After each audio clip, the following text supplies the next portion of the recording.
Joining us now on the Rude Guest Hotline is our guy Neil Greenberg from the Washington Post, Stats, Analytics, Fantasy. Greenberg, how you doing, buddy? I'm doing great. How are you? Good, brother. We're good, dude. We're up in Foxborough watching practice. I'm curious, in your line of work, Neil, from all the reports coming in from training camps all over the NFL, how much attention do you pay to training camp updates? Like, what matters and what doesn't for you? I look mostly at position battles. I'm looking at who, chemistry between quarterback and wide receivers, especially if they're rookies or new to the team. I don't put too much stock into like what's actually happening. I'm more looking at, are we getting any signs of usage? Are we getting any signs of one player being, for instance, a 1A as opposed to the guy at running back? I'm just looking more for overall share of the offense and what that looks like than, quarterback A has completed 15 of 20 passes today. Yeah. What are some of the most interesting roster battles you've been paying attention to around the league? Well, I want to see. I'm looking at Gibbs for Jahmyr Gibbs for one, only because there could be there could be some touches that are taken from him. So I think that just from like a David fantasy Montgomery football, again? Yeah, I think from just a fantasy football perspective, that could be an issue, and I think also Puka Nacua for the Rams. What does it look like with Devontae Adams, and then also Breece Hall with the Jets? Like, how does a mobile quarterback affect him? There's some rookies there that could possibly eat into his early down and short yardage work.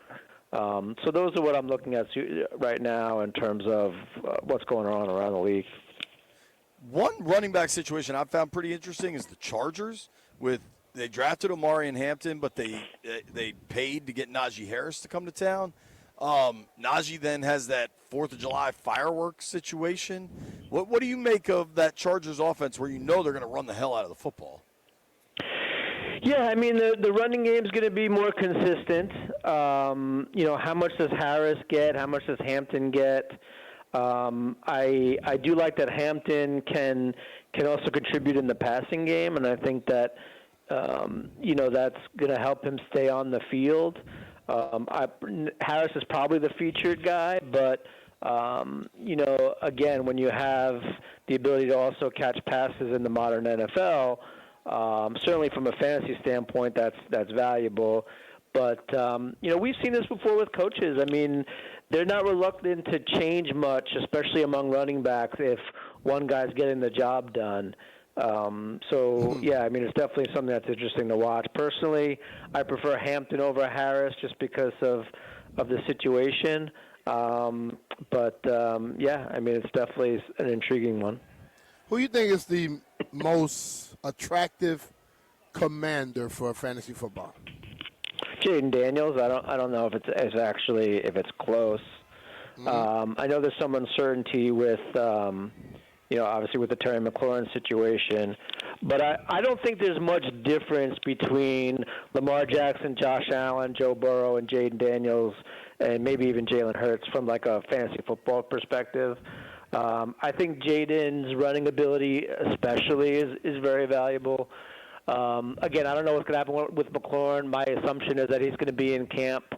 I don't know what the targets are going to look like, though. They do have Deebo Samuels. They have probably about, 100 and something targets that are unaccounted for from last year's roster. Obviously, some of that will go to Deebo. And OZ. Mm-hmm. Yeah, some of that will go to Deebo. You have the older guys on the outside as well that may get some looks. But yeah, I think Jaden Daniels is probably a third-round pick. And then you're going to have McLaurin next, who's probably, I don't even know, maybe he's like fifth, sixth, seventh round pick, depending on how this whole thing goes. But I could see him going as high as fourth if everything is settled and he's in camp and there's not a lot of rust there. Talking with our friend Neil Greenberg here on the Rude Guest Hotline. Rude makes the most reliable HVAC products in the DMV, and you can follow Neil at @ngreenberg. Check out all of his work in the Washington Post, especially with fantasy football heating up. Going to be a ton of great information. Greenberg, I know that you get bugged about this all the time. When do you think it gets to be too problematic? Like, when is your, not to say deadline, but man, we really want Terry in by X. What is your date? I think he's got to start playing some preseason games for sure. The offense, well, the team in general is in a tough spot because you're coming off the conference championship game. You have Deebo Samuel that's there. You want to build on the momentum for Jaden Daniels. And then you have to start thinking about, okay, well, you only get so many reps in practice, right, and during a preseason game. So how much of that is being used for the offense with a placeholder for Terry McLaurin if he's not there versus what does this offense need to look like if Terry McLaurin is not going to be a part of this team for a short period of time, for a long period of time? There's just a lot of moving parts there. So I think he needed to be there yesterday. I mean, let's be realistic about it. I mean, he needed to be there yesterday, and I just think that there's a lot of moving new parts in an offense that performed very well last year that sooner is better. I get that McLaurin is a professional and been there before, et cetera, but the NFL is about timing. You need to get stuff situated. Deebo's going to get parts of the offense. You need to see what that looks like. You need to see what some of these older guys can do, what some of the younger guys can do. It's just a mess. So I would think that he's got to be there for at least one preseason game, if not two, I would think. All right, if you look at them with him, them without him, what's the damage? That's a great question. I actually brought that up. I actually brought up that I'm surprised we're not talking more about how Jaden Daniels needs Terry McLaurin as opposed to McLaurin and Kingsbury can find a way to elevate a wide receiver. Maybe that's Deebo, maybe it's somebody else. We're not really talking about that at all. We're just talking about how much Terry McLaurin is needed and how important, et cetera, et cetera. So I personally don't think the drop-off is going to be as big as everybody else. I'm not saying a guy like Osborne can walk in and be McLaurin, but Terry McLaurin is a product of volume to some degree. Now, we can discuss what that split is between skill and volume, but if a receiver is getting 120 targets in a season, they're going to produce, right? They're going to produce almost 800 to 900 receiving yards. They're going to probably have 85 to 90 catches. They're going to have 5, 6, 7 touchdowns. And then you start to add in the end zone targets that Terry McLaurin got. If those go to a competent receiver, they're going to make plays too. So I don't think the drop-off is as much as everyone thinks. Everyone thinks that a wide receiver with that many targets would get like 200 receiving yards and a touchdown, and that to me is not feasible. So I think that the offense definitely takes a hit. I think the hit is less than other people think, and I also believe that it can be mitigated some by scheme and what they call, et cetera. So I just think it's a fascinating situation to talk about. But isn't volume what helps out every receiver? The receivers that catch more balls than him have way more targets than he does too. So you got to throw it to somebody. Right, exactly. And my point is, if you have an average wide receiver in the NFL, they're going to make plays, right? It's not like you're replacing Terry McLaurin with me, right? Like you're not. That's not the drop off. And I get people are down on the wide receiving core as a whole, especially if you take Terry McLaurin out of the picture. But these are still NFL players. This is still a quarterback that's coming off an offensive rookie of the year season and probably a fringe MVP type season. This is still a team that made the championship conference game, and the coaches are allowed to make changes, and it's not just all those targets to Terry are just going to go away. They'll go elsewhere. They'll try to put players in the best possible position to succeed. But yeah, I mean volume. Terry McLaurin's touchdown spike, I firmly believe, is largely due to more end zone targets. He had 16 end zone targets last year. That's more than the prior 2 years combined. He caught 11 of 16 of them. So that leaves only a couple touchdowns outside of end zone targets, which is normal for wideouts. I mean, so it's not like, Terry McLaurin is this wide receiving savant that is the only one that's able to produce in that particular scheme or roster slot. There are going to be people that produce. We see surprises on the leaderboard all the time. The whole Washington team was surprised last year. I just don't see why it can't happen again.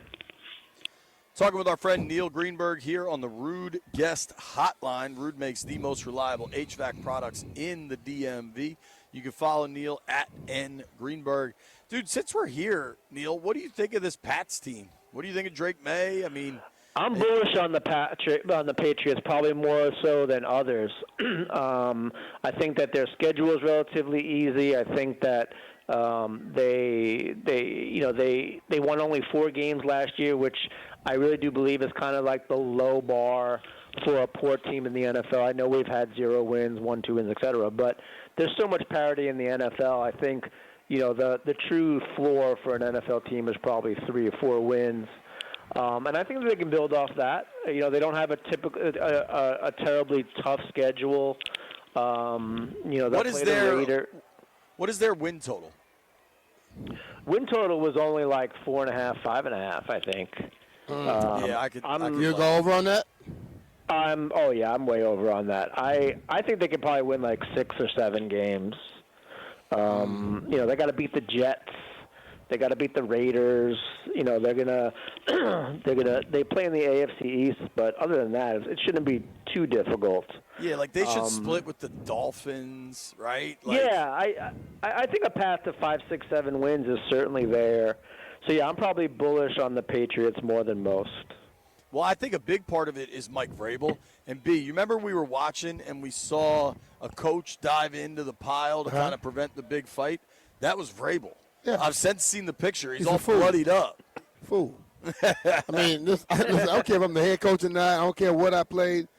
They have on equipment, man. I'm not jumping in. I was about to say, I'm running the other way. I'm with you there. I'm not getting it. I had a helmet on. I'll dive in there.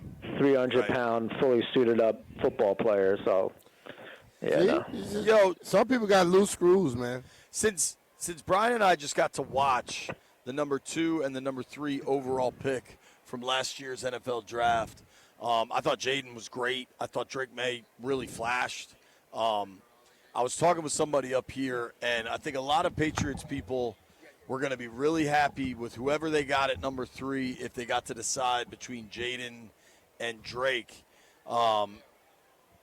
Greenberg, what do you make of Caleb Williams? Obviously, some of these videos have looked ugly, and but it's also training camp throwing into a net. It doesn't really matter. Like, what do you make of Caleb Williams so far? Yeah, I think the expectations were sky high, not because of where he went in the draft, but also because of the change to Ben Johnson, who was highly sought after. It's tough. Sometimes, look, you can whiff on a top NFL draft pick, especially a quarterback, right? We've seen it before. Not to say that Caleb Williams is a bust or anything like that, but sometimes expectations are so high, and when you have a new coach come in with a new quarterback, it may not look smooth, right? I mean, there's just a lot of things that you have to iron out, and it may take time.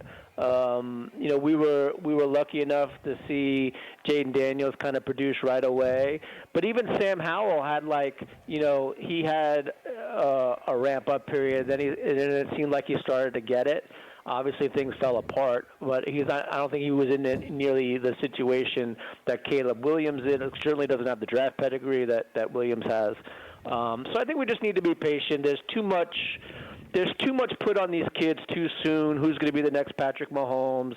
Who's the next Lawrence Taylor? I think we just need to ease off that gas pedal a little bit, let them develop. Chicago really shouldn't be looking to be that competitive based on where they were the last couple of years. Let them get some NFL experience. Let's have this conversation 2-3 years from now.